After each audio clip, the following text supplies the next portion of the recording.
This week we're talking about bright coloured bags and shoes.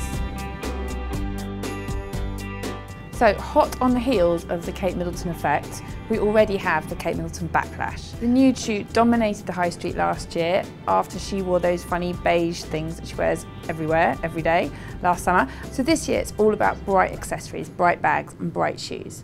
Now, to be fair, I don't want to be too mean to the poor old pregnant Duchess. It's not all about her and her nude shoes, although I think there is a reaction to that. It's also about the fact that the shapes of bags and shoes that we are seeing in fashion at the moment are very simple and very clean cut, and for that reason they lend themselves to a pop of colour. The kind of bright colours that would look ridiculous if you had a sort of saggy, sack-like bag work really well on a neat, zipped up, clutch-shaped bag. So we can go all out for colour this summer.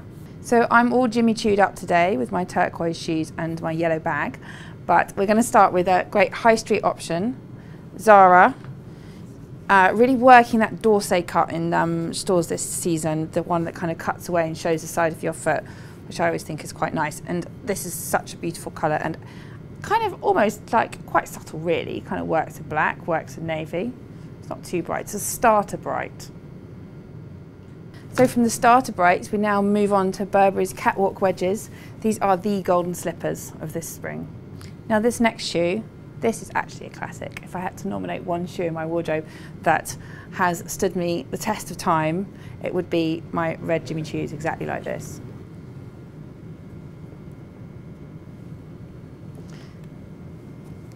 Now, if you're going to wear absinthe green, you probably don't want to wear it near your face because it's a bit scary, but in this sandal with these kind of Medusa swirls, I think that's a really fun shoe.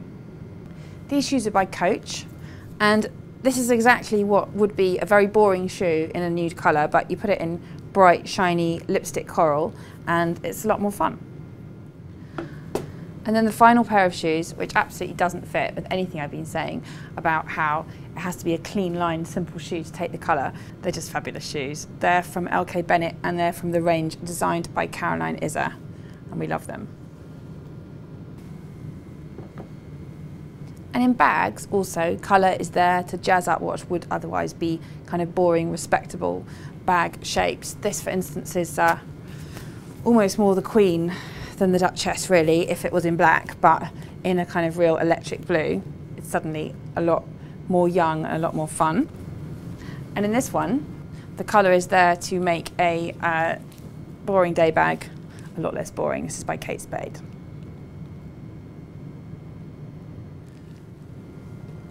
Now this bag, I'm not as a rule a big fan of a faux Chanel bag. I will make an exception to this because I think the fact that it's such an obviously faux Chanel bag, if you see what I mean, makes it quite jolly. It's by MGSM. And then finally, this last one is another genre of bag, the evening clutch, which generally comes in a simple black. Why would you go with brightly coloured snakeskin instead? Well, I do think it's just quite useful in a bag which you're going to take out with you at night. Being of a practical bent, I always think if you're going to invest money in that, should also be one which can double as a lethal weapon, which this one definitely can.